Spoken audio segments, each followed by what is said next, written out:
Good morning, good morning, good morning guys. And for today's video ay gagawa po tayo ng kakaibang sinangag. So ayan na nga po, yung aking sinangag ay hayaan nyo na ako dahil mas gusto ko na merong bawang, merong sibuyas, sili, at syempre dahil may tira-tira akong tawag nito, ulam kagabi na adobong baboy. So, ilalagay natin. At syempre, lalagyan pa natin ng isang egg para mas masarap talaga siya. So, ayan na, mag-start na tayo guys. So, ayan, lalagay na natin yung ating bawang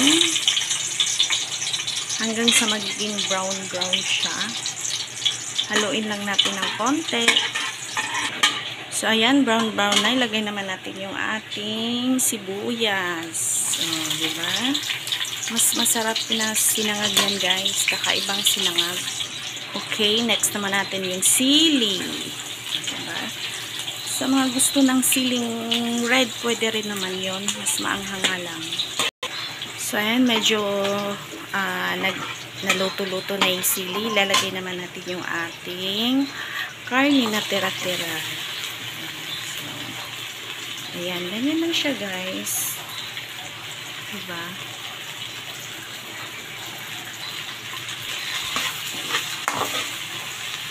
Halo-haloin lang. So, ngayon, ayan, medyo natuyo na siya. Ay! Oh my gosh! Ilalagay naman natin yung rice, syempre. At, ayan nga, medyo meron tayong hinalong tutong dyan, pero okay lang kasi maliit lang naman. Kaya nga, gagawin natin sinangag para lahat ng kanin ay hindi masayang at hindi matapon. So, makakain pa rin natin siya. So, tara, lalagay na natin. Haluin ko muna siya. Hanggang sa medyo bago natin siya lagyan ng egg. So, ayan, nahalo na natin siya. So, ilalagay naman natin yung ating, ano ba yan? Egg. Ayan. Tapos, hahaluin lang natin ulit. Okay? Ganun lang siya, guys. Masarap yan, promise. So, ayan na, guys. Nahalo ko na siya ng mabuti. So, sobrang sarap niya. At saka, tinimplahan ko na rin yan ng asin. Siyempre, hindi ko na naipakita sa inyo. Grabe. Ito yung gustong-gusto kong sinangag. Tsaka alam mo yung, halimbawa mag-partner ka ng tuyo, hindi mo na siya kailangan lagyan ng suka, gawa ng medyo maanghang na siya guys.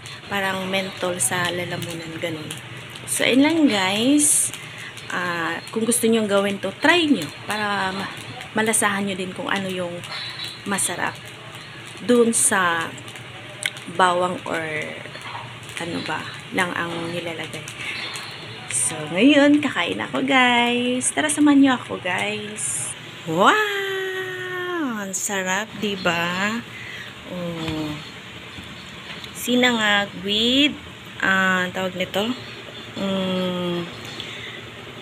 paksiw na bangus. Kasi, tira naman namin yan kagabi. So, kakainin ko siya at gawa ng masarap din naman talaga yung timpla. Pinaalat-alat ko, guys. Ako kasi yung tipo ng taong mahilig sa medyo maalat ng konti. At ayoko nung sobrang tabang na kapag kinain mo, parang wala kang nalalasahan. Yan. Sarap, guys. O, diba? Nagmamantika sa taba, o, diba? Super yummy.